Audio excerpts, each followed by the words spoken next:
Oke,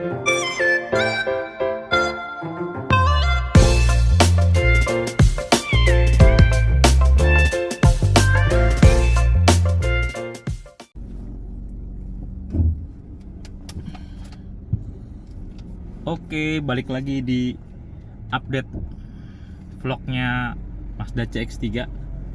Ini setelah jalan kemarin habis servis ke 30.000 kilo, tapi memang di odometer itu masih 24.000, jadi belum 30.000 kilo.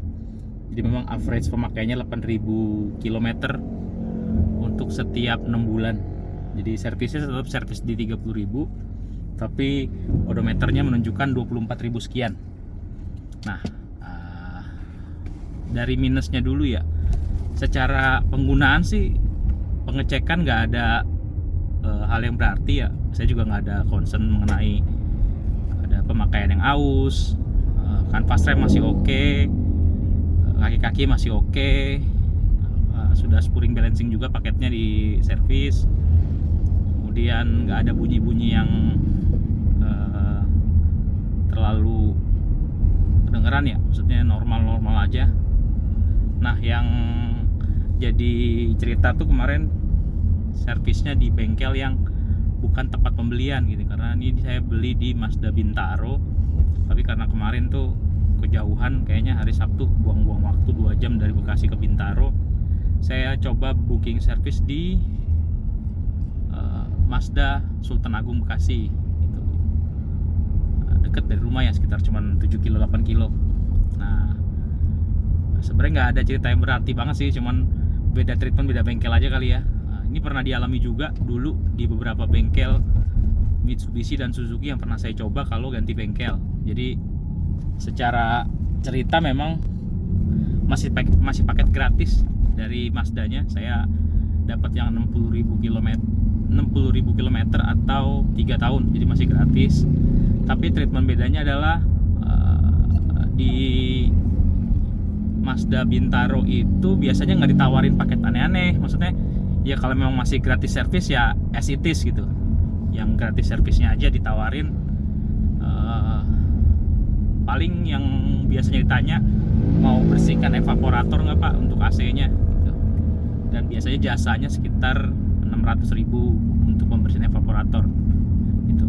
Nah, tapi kemarin itu di Mazda Sultan Agung ternyata selain paket-paket gratis yang kita dapat tuh, ternyata ada lagi 1 lembar dikasih sama SA-nya untuk adalah chemical buat cleaner, kemudian pembersih ruang bakar, kemudian pembersih tangki bensin, kemudian spring balancing. Itu normal lah ya sebenarnya, tapi dia masukkan ke dalam satu kertas gitu, dan totalnya di servis yang 30.000 itu harganya sekitar 2,9 juta.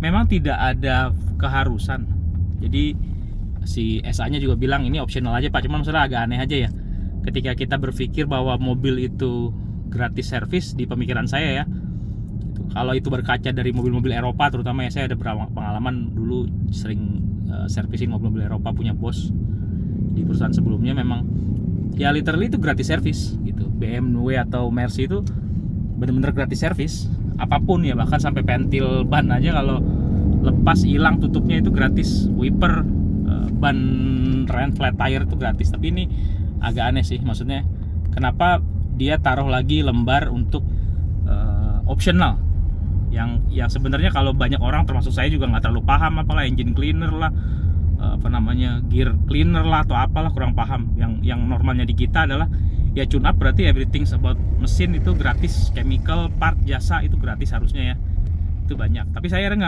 cuma ambil yang saya biasa ambil, yaitu pembersihan evaporator ya, itu servis evaporator. Sedikit lebih murah dari yang di Bintaro. Di Bintaro itu 600.000, tapi yang di Sultan Agung itu 480.000 sama spring balancing ya. Saya habis spring balancing sama itu tuh berapa ya kemarin ya, lupa ya, 1,6 kalau nggak salah. Belum tax ya, 1,6 belum tax, belum pajak, ada pajaknya lagi. Itu sebenarnya sih keluh kesahnya, sedikit keluh kesahnya. Kenapa ada lagi optional untuk penambahan chemical lah, cleaner ini cleaner itu. Sebenarnya ya memang kayak contoh deh, pembersihan ruang tangki dari kandungan air atau segala macamnya, itu sih sebenarnya ya semua pasti ada kandungan airnya lah, tapi kan toleransinya ada. Let's say ini mobil juga nggak isi bahan bakar subsidi ya, dari beli banyak isi RON 95, jadi nggak ada problem ke situ. Cuman setelah servis di Bintaro 10.000, 10.000, 20.000 itu saya nggak pernah dapet tawaran yang kayak gitu. Ya sih itu gratis, saya nggak tahu lagi apa yang diservis, tapi biasanya cuma nanya gini, optionalnya mau pembersihan AC nggak pak gitu. Ini kan lagi diganti filternya, atau 20.000 itu dia ganti filter AC kabin itu, jadi tawarin mau sekalian nggak bayar tapi 600.000 untuk cleaner AC-nya, cuci AC lah ibaratnya ya.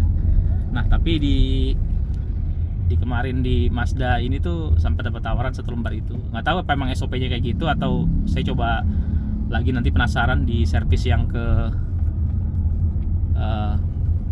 40.000. Saya mau coba di yang besar tuh, yang di Simpruk ya. Nanti mungkin setelah di Simpruk saya ceritain lagi ada optional apa lagi gitu.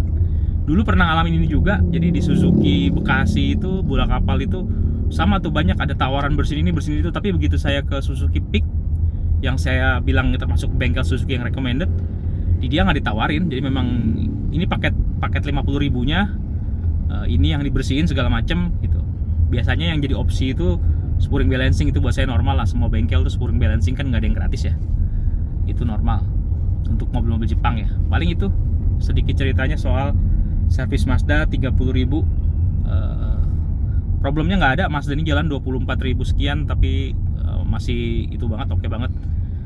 Bensin average-nya kalau saya hitung full to full ya, saya sering isi di Revo, hitung full to full tuh 1.14an untuk komuter normal, jalan tol dan jalan biasa mobil ini. Jadi buat saya cukup irit. Kalau di MID sih, kalau di tol bisa dapat 1.20-an dapat, tapi kan nggak bener-bener sesuai ya. Tapi kalau saya isi full to full sih 1.14an. Tuh nanti saya share lagi kalau ada yang terbaru soal Mazdanya. So far sih worth it untuk Mazda ini. Kondisi body juga nanti saya coba shoot ya, masih min banget, masih oke banget untuk Mazda ini. Ban juga masih oke, bawaannya Toyo Process, jadi buat saya ini good banget. Thank you semuanya udah nonton, bye.